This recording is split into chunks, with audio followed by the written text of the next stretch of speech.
Witam Was pięknie, Rostomili. Posłuchajcie o centralnioku. To był taki piec. Te piece już pomału wymrzyły, bo se każdy kupił taki moderni piece, ale ja wam rzeknę, że jak tak dalej będzie, jak wągi będzie takowne drogi, to centralnioki ludzie będą po chałupach zakładać spadki, bo będzie trzeba hajcować tym, co się nądzie kole chałupy. No oponami ni, plastikami ni, ale oto gałęziami, hebziami, drzewem, no sumeryja. Ale posłuchajcie o centralnioku, jak kiesi ludzie go mieli w każdej chałupie. Rostomili, dzięka za wszystkie suby, dzięka za to, że oglądacie mój kanał.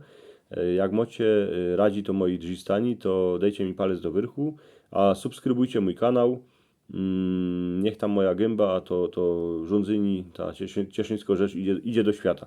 Nie ma rzek za piękny, no ale darmo, taki mnie pombuczek stworzył.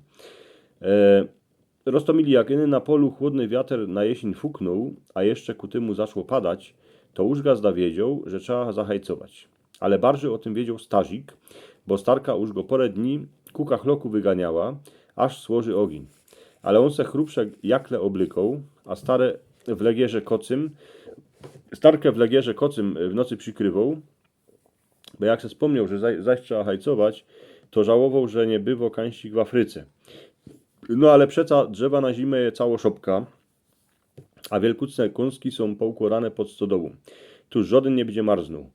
W piwnicy w corku je parę metrów wąglo, a jak go chybi, to przeca Józef, co na szachtę jeździ, go przy najgorszym przywiezie.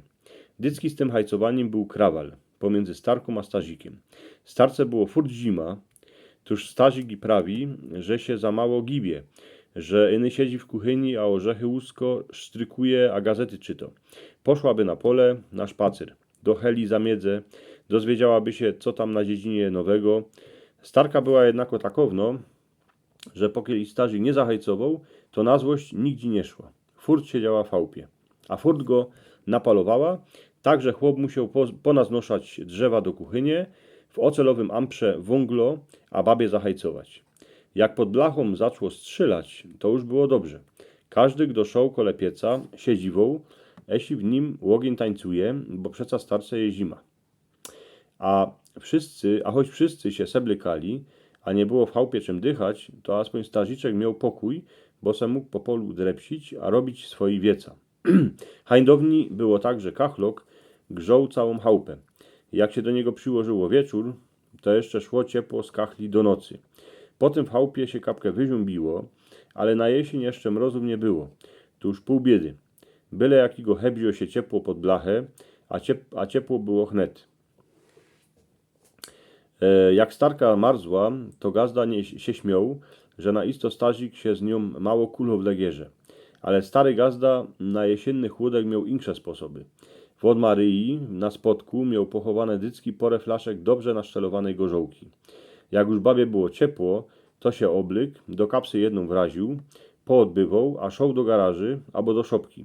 Tam se flaszeczkę schował pospołu ze sztamperlem, a jak go starka posłała po drzewo na hajcowani, to se sztamperle wypił. No przeca każdy ma swoje paliwo, no i hajcowani na jesień to jeszcze nie była takowno straszno wiec, ale po jorze, a po lecie człowiek dycki był nasrany, że zaś w tym kachloku musi pożdorać. Po tym nieskorzy gazda ze Stazikiem się dorządzili, a zrobili centralne. Centralniok to już było cosik. W całej chałupie szykowni instalatorzy porobili rurki, a pod oknami powiesili kaloryfery. Piec stoi w piwnicy, tuż Stazik musiał po schodach iść przykładać, ale przeca do centralnego chodzował aj gazda. Starka wiedziała, że jak w kaloryferach cyko, to gdosik ogień złożył, tuż była rada. Ale se ani nie pomyślała, że przy nowym piecu se chłopi siedli, a Stazik polał każdemu do sztamperla, bo przeca przy kachloku, jak się zahajcowało, to było ciepło, a teraz wszystko ciepło idzie kańsik w rukach po chałupie. Tuż nowo technologia do chałupy przyszła, ale w starym kachloku się furt hajcuje, bo przeca gaździno na czymsik musi obiad uważyć, a kocur się rot w kuchyni grzeje. Eny Stazik mu radość, bo jak go starka wyganią, bo je zima, to się chłop rod traci, bo w piwnicy się ze chłopami może zejść, a poloć sztampelle. Bo żaden tego nie poradzi spokopić, czemu starce w chałupie je ciepło, a oni w piwnicy się przy piecu muszą grzać gorzołką.